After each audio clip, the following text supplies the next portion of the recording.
PM Narendra Modi ने सभी Indians से ये आग्रह किया है कि वो जितना भी नॉन एसेंशियल गोल्ड है वो अगले 1 साल के लिए खरीदना बंद कर दें, ताकि इंडिया पर पड़ने वाला जो डेफिसिट है ये कम हो सके और इंडिया को बेनिफिट हो सके। एक्चुअली में वेस्ट एशिया कॉन्फ्लिक्ट कॉन्फ्लिक्ट के बाद से आप देखोगे कि इंडिया में क्रूड ऑयल क्राइसिस, साथ में मल्टीपल टाइप की जो टेंशन्स हैं ये बढ़ रही हैं। और यदि आप इंडिया में देखें तो इंडिया का जो करेंट अकाउंट डेफिसिट है ये बहुत ज़्यादा बर्डन की कंडीशन में है। इसका असर रुपए पर भी हो रहा है और साथ में फॉरेक्स जो रिजर्व्स होते हैं इन पर भी दबाव कम करने के लिए पीएम नरेंद्र मोदी ने ये रिक्वेस्ट की है कि नॉन एसेंशियल गोल्ड परचेसिंग को आप थोड़ा सा कंट्रोल करें, कम से कम 1 साल के लिए तो ऐसा करें। याद रखो कि क्या ये गवर्नमेंट की नाकामी को बताता है या फिर क्या गवर्नमेंट इससे बहुत ज़्यादा परेशान है, क्या गवर्नमेंट अभी के जो वर्तमान हालात हैं इनको नहीं संभाल पा रही है, क्या ऐसा कुछ है?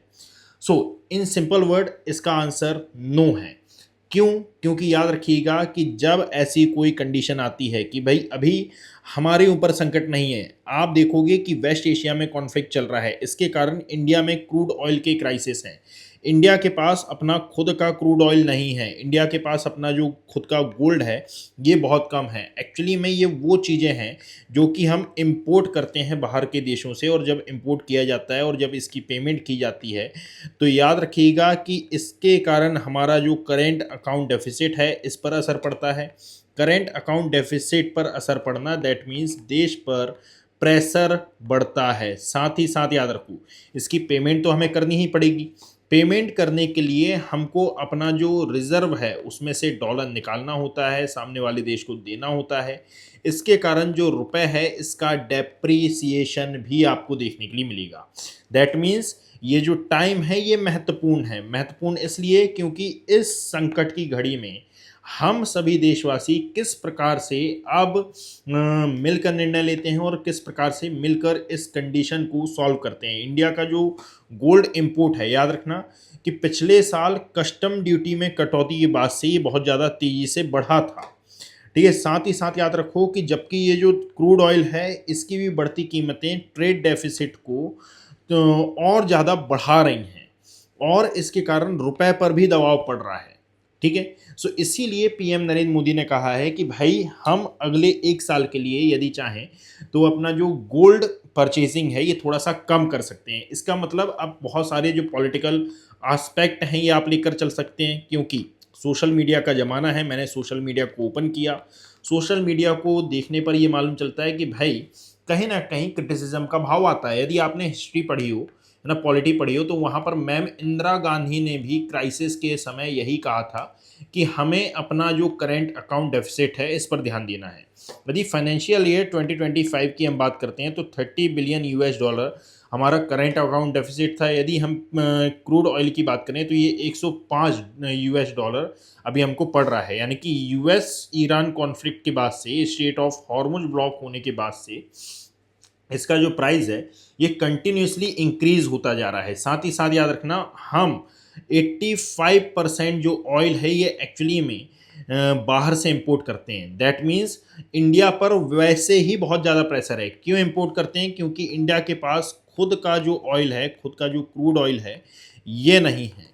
हमें डिपेंडेंट रहना होता है वेस्टर्न कंट्रीज़ पर, और उसमें भी यदि हम गल्फ़ कंट्रीज़ की बात करें इन पर हमें ज़्यादा डिपेंडेंट होना होता है। और इसीलिए वेस्टर्न एशिया में आया ये जो कॉन्फ्लिक्ट है ये इंडिया के लिए इतना ज़्यादा क्रूशियल है। अच्छा, एक और बात कि ऐसा नहीं है कि बस ये इंडिया के लिए ही क्रूशियल है। एक्चुअली में आप इंडिया में रहकर इसको देख रहे हैं, दैट इज़ वाई हम इंडिया के बारे में बता पा रहे हैं।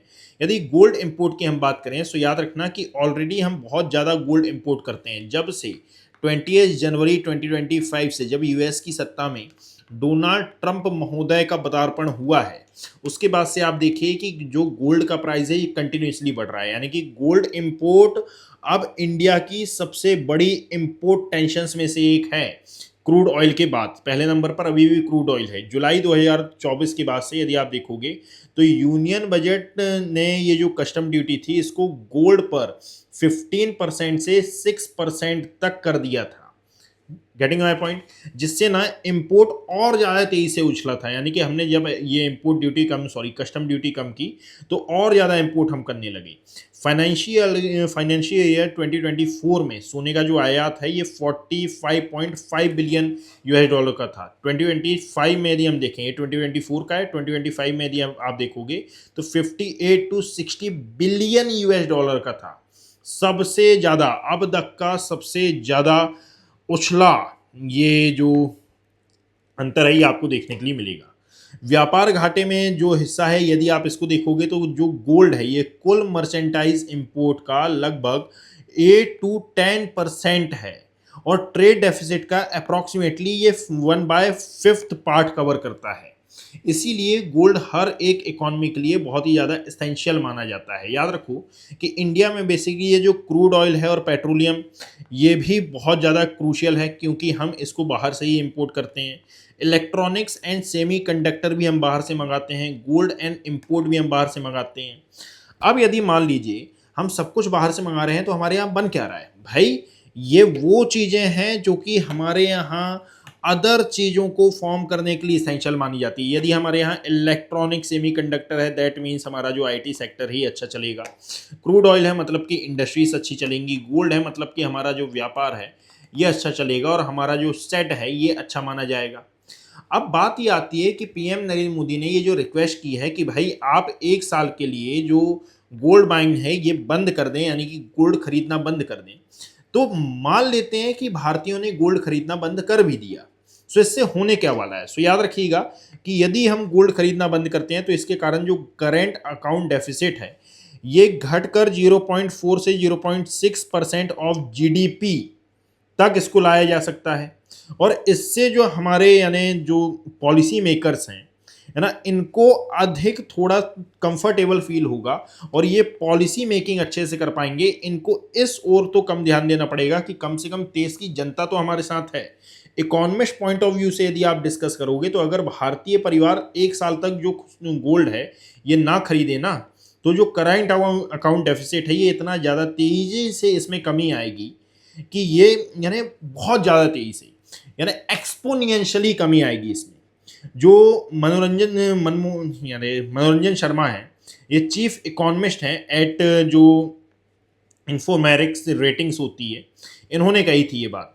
यहाँ पर याद रखना कैड हर एक कंट्री के लिए बहुत ही ज़्यादा इंपॉर्टेंट होता है। जस्ट अ सेकेंड, ये सो यहाँ पर एक जो मजबूत है, ये एक मजबूत रुपए इन्फ्लेशन को भी कम कर सकता है, क्योंकि भारत कई वस्तुएं जैसे कि जो क्रूड ऑयल है ना, क्रूड ऑयल के अलावा जो अदर एसेंशियल थिंग्स हैं ये डॉलर में खरीदता है। कम गोल्ड इंपोर्ट है ना, इसका मतलब है कि हस्तक्षेप की जरूरत भी घटेगी, और जो फॉरेक्स रिजर्व है इसको बचाने में भी हमें हेल्प मिलेगी। गेटिंग माई पॉइंट नाउ, यदि आप आगे आते हो तो यहाँ पर याद रखना रुपया और फॉरेक्स रिजर्व का क्या कनेक्शन है या फिर इन पर क्या दबाव पड़ेगा। सो रुपया ऑल टाइम लो पर है, यानी कि द रुपए ये इस महीने की शुरुआत में 95.43 अप्रॉक्सीमेट यूएस डॉलर के बराबर था, 1 रुपए। क्योंकि जो ऑयल प्राइस हैं ये प्रेशराइज हो गए थे, यानी कि हमको पेमेंट ज़्यादा करनी पड़ रही थी, कैपिटल आउटफ्लो बढ़ गया था, और जो आयात है इसकी डिमांड यानी कि इनकी डिमांड में वृद्धि हो रही थी। इसके कारण फॉरेक्स रिजर्व में गिरावट आई थी।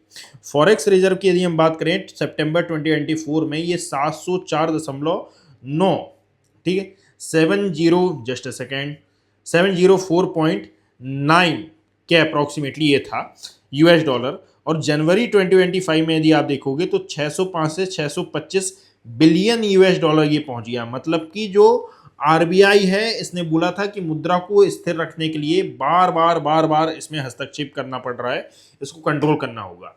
इन्फ्लेशन से भी आपको इसका कनेक्शन देखने के लिए मिलेगा। गेटिंग माय पॉइंट नाउ, यदि मान लीजिए हम गोल्ड ना खरीदें तो क्या है, यहाँ पर एक बड़ी बात यह है कि वो पैसा कहाँ जाता है। यदि मान लीजिए हमने गोल्ड नहीं खरीदा तो कहाँ जाएगा? म्यूचुअल फंड में आप लगा सकते हैं, फिक्स्ड डिपॉजिट में, इक्विटीज़ में, रियल एस्टेट में, कंजम्पशन में। इंडिया की जो हाउस होल्ड सेविंग्स हैं ये पहले ही बदल रही हैं। गेटिंग माय पॉइंट है ना, यहाँ पर फाइनेंशियल मार्केट है, रियल एस्टेट है, कंजम्पशन एंड ग्रोथ है। यहाँ पर डेटा भी दिया हुआ है, इस डेटा के अकॉर्डिंगली आप समझ सकते हैं कि भाई और भी कई इंपॉर्टेंट चीज़ें हैं और भी कई इंपॉर्टेंट प्लेसेस हैं जहाँ पर ये लगाया जा सकता है। इंडिया में एक ट्रेंड है कि भाई कुछ भी काम करना है तो उसके लिए गोल्ड खरीदो। दीपावली आई गोल्ड खरीद लो, धनतेरस आया गोल्ड खरीदो, शादी है गोल्ड खरीद लो, ठीक है, कुछ भी हुआ, इवन पेरेंट्स बने हैं गोल्ड खरीद लो, इन्वेस्टमेंट है। अरे भाई आप याद रखो कि एक्चुअली में आपका गोल्ड खरीदना, ठीक है, ये देश की इकोनॉमी पर दबाव डालता है।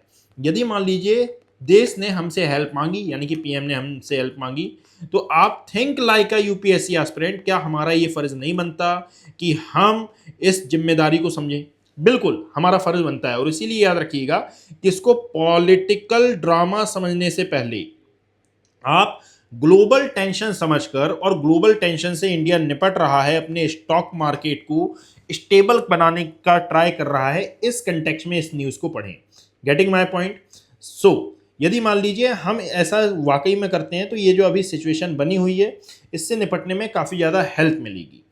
इंडिया का जो गोल्ड पैराडॉक्स है ये इस प्रकार से काम करता है कि इसको ना सेल्फ रेन फेसिंग, यानी कि आत्म पब्लिक चक्र का नाम दिया जाता है।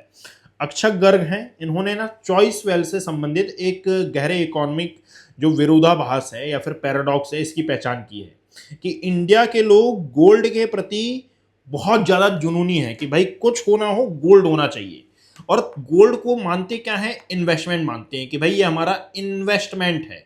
इन्वेस्टमेंट क्या होता है? जो समय पर आपके काम आए, है ना, वक्त रहे समय पर काम आवे। बट हमारे पास तो कभी भी ये समय पर काम आता ही नहीं है ना। क्यों? क्योंकि हमारे यहाँ एक और टेंडेंसी है कि गोल्ड खरीद तो लिया, बट यदि गोल्ड को सेल कर दिया आपने तो मतलब कि ये एक पाप हो जाता है। बात समझे? तो यहाँ पर एक ब्रॉडर पॉलिसी है कि भाई अभी हमें क्यों इसको, यानी कि जो व्यापक नीतिगत संकेत जिसको हम बोलते हैं कि पीएम मोदी का जो यहाँ पर मैसेज है ये केवल गोल्ड खरीदने के खिलाफ चेतावनी के रूप में नहीं देखा जाना चाहिए। यहाँ पर जो इकोनॉमिस्ट हैं ये इन्होंने कहा है कि गैर जरूरी डॉलर बहिर जो व्यापार होता है, ठीक है, इसका एक बहुत ब्रॉडर पार्ट है ये। और ऐसे समय में जब महंगा कच्चा तेल भारत के आयात बिल को तेजी से बढ़ाने की प्रयास कर रहा है और इंक्रीज हो रहा है, शार्पली इंक्रीज हो रहा है, ऐसे में हमें वो चीज़ें जो कि हम कंट्रोल कर सकते हैं, जिनके बिना भी हमारा जीवन चल सकता है, वो खरीदने पर थोड़ा सा पाबंदी लगाई जानी चाहिए beyond gold purchase. Getting my point? So आपकी जो राय है ये मुझे कमेंट सेक्शन में आप जरूर दीजिएगा, ताकि, और यदि मान लीजिए ये जो वीडियोस हैं ये आपको पसंद आ रहे हैं, शॉर्ट वीडियो हैं ये आपको यदि पसंद आते हैं तो आप मुझे कमेंट सेक्शन में बताइए, और किस टॉपिक पर आप वीडियो चाहते हैं वो भी मुझे आप कमेंट सेक्शन में बताइएगा। Thank you, have a great day.